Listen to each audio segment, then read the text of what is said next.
అర్జున్ పిచ్చెత్తినట్టు సుత్తి తీసుకుని ఆ రాగి ప్లేట్ ఉన్న గోడను పగలగొట్టడం మొదలుపెట్టాడు. సిమెంటు, ఇటుకలు రాలుతాయని అతను అనుకున్నాడు. కానీ గోడ నుండి రక్తం, చీము వంటి చికట ద్రవం రావడం మొదలైంది.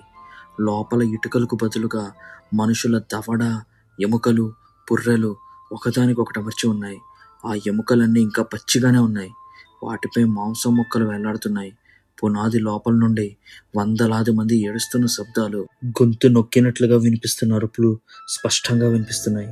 ఆ ఇల్లు కేవలం నిర్జీవమైన కట్టడం కాదు, అది వేల మంది బలి పశువుల శరీరాలతో నిర్మించబడిన ఒక సజీవ రాక్షసి అని అర్జున్కు అర్థమైంది.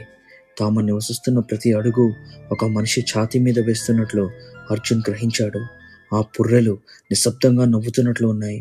వాటి కంటి రంధ్రాల నుండి సన్నటి నల్లని తీగలు బయటకు వచ్చి అర్జున్ కాళ్ళను చుట్టేస్తున్నాయి. గోడలు ఇప్పుడు శ్వాస తీసుకున్నట్లుగా ఉబ్బుతూ మళ్ళీ సాధారణ స్థితికి వస్తున్నాయి. ఇల్లు ఒక ఆకలితో ఉన్న జీవి.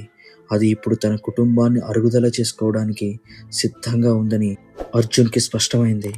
భయంతో వణికిపోతున్న ప్రియను, చైతన్యం కోల్పోతున్న రేయాన్ష్ను చూసి అర్జున్ గుండె తరుక్కుపోయింది. Next part coming tomorrow.